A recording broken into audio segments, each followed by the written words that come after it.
ഒരു നല്ല വീടുണ്ടാക്കുക എന്നുള്ളത് എല്ലാവർക്കും വലിയൊരു സ്വപ്നമാണല്ലേ? നമ്മളെല്ലാവരും കഷ്ടപ്പെടുന്നതൊക്കെ അതിന് വേണ്ടിയിട്ടായിരിക്കാം അല്ലേ? ഒരു നല്ല വീട്ടിൽ ഒരു പക്ഷേ വാടകയ്ക്ക് കിടക്കുമായിരിക്കാം നമ്മൾ. ഒത്തിരി നാളായിട്ട് വാടക കൊടുത്തുകൊണ്ട് നമ്മൾ വാടകയ്ക്ക് കിടന്നിട്ട് വീടുണ്ടാക്കാൻ വേണ്ടിയിട്ട് കാശുണ്ടാക്കുന്നവരായിരിക്കാം. അല്ലെങ്കിൽ വിദേശ രാജ്യങ്ങളിൽ പോയിട്ട് കിടന്ന് കഷ്ടപ്പെടുന്നത് നമ്മൾക്കൊരു നല്ല വീടും ഭവനവും ഒക്കെ ഉണ്ടാവാൻ വേണ്ടിയിട്ടായിരിക്കും അല്ലേ? അതിൻ്റെ പുറകിൽ ഒത്തിരി കഷ്ടപ്പാടുണ്ട്, ഒത്തിരി കണ്ണീരൊക്കെ ഉണ്ടായിരിക്കാം അല്ലേ? വീടുണ്ടാക്കുക എന്നുള്ളത് ഏറ്റവും വലിയൊരു സ്വപ്നമായി കൊണ്ട് നടക്കുന്ന ആളുകൾ നമ്മൾ എല്ലാ ദിവസവും കണ്ടുമുട്ടാറുണ്ടല്ലേ ജീവിതത്തിൽ. വീടുണ്ടാക്കാനുള്ള വലിയൊരു പരിശ്രമങ്ങൾക്കിടയിൽ നമുക്ക് ഒത്തിരി ചെറിയ ചെറിയ നഷ്ടങ്ങളൊക്കെ നമുക്ക് സംഭവിക്കാറുണ്ട്.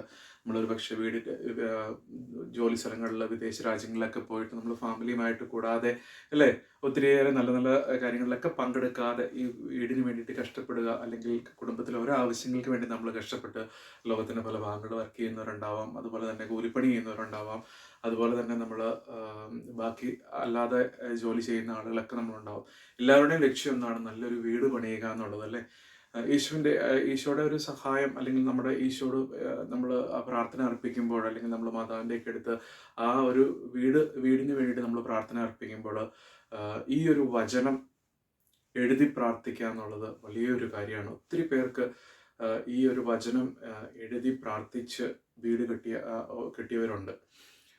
ആ ഒരു കാര്യം ഞാനൊന്ന് ഷെയർ ചെയ്യാമെന്ന് വിചാരിക്കുകയാണ്. കാരണം ഭവനം ഉണ്ടാക്കാൻ ഒരു പ്ലാൻ എടുക്കുന്ന സമയത്ത് നമ്മൾ ബൈബിളിലുള്ള ഈ ഒരു വചനം എഴുതി പ്രാർത്ഥിച്ച് നമ്മൾ കാര്യങ്ങൾ ചെയ്യുന്നത് വളരെ നല്ലതാണ്. ഒത്തിരി പേർക്ക് അനുഭവം കിട്ടിയ ഒരു വചനമാണ് ഞാനിപ്പോൾ പറയാൻ പോകുന്ന ഈ ഒരു വചനം. ഇത് എഴുതി ഇപ്പം നമ്മൾ പ്രാർത്ഥിക്കാനിരിക്കുന്ന സമയത്ത്, അല്ലെങ്കിൽ നമ്മൾ സെപ്പറേറ്റ് ഒരു ടൈം എടുത്ത് നമ്മൾ ഈ ഒരു വചനം എഴുതി പ്രാർത്ഥിക്കുന്നത് വീടില്ലാത്തവർക്ക് വീടൊക്കെ കിട്ടാനും വേണ്ടിയിട്ടും, അതുപോലെ തന്നെ അതിന് വേണ്ടിയിട്ടുള്ള സാഹചര്യങ്ങളൊക്കെ ഒരുങ്ങി വരാൻ വേണ്ടിയിട്ടും ഒത്തിരി നല്ലതായിട്ടുള്ള ഒരു കാര്യമാണ്. എൻ്റെ അടുത്തറിയാവുന്ന പലർക്കും ഈ ഒരു വചനം എഴുതി വീട് കിട്ടി പലരുമുണ്ട്. അപ്പം ആ ഒരു കാര്യം ഞാൻ എല്ലാവർക്കും വേണ്ടിയിട്ട് ഷെയർ ചെയ്യാമെന്ന് വിചാരിച്ചിട്ടാണ് ഞാൻ ഇന്നിപ്പോൾ വന്നേക്കണേ. ഈ ഒരു വചനം എന്ന് പറഞ്ഞിട്ടുണ്ടെങ്കിൽ ഏശയ്യായുടെ സുവിശേഷത്തിൽ നമ്മൾക്ക് 22-ാം അധ്യായത്തിലെ 22-ാമത്തെ വചനമാണ് നമ്മൾ എഴുതി പ്രാർത്ഥിക്കേണ്ടത്.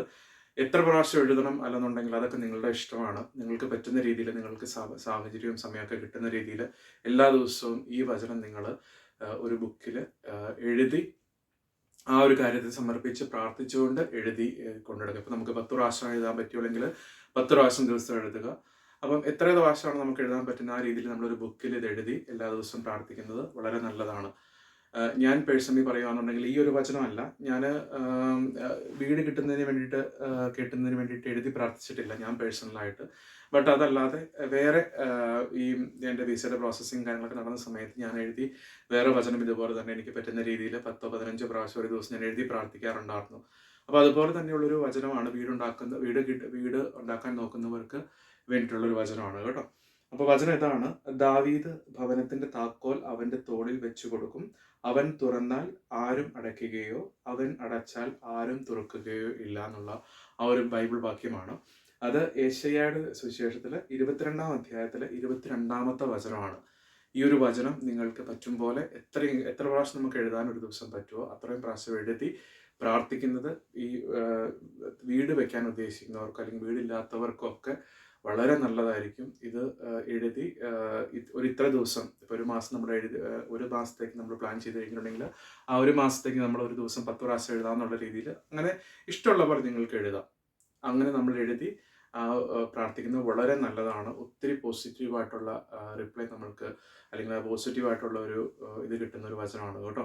ഒത്തിരി പേർക്ക് ഇതിൻ്റെ അനുഭവങ്ങൾ ഉണ്ടായവരുണ്ട്.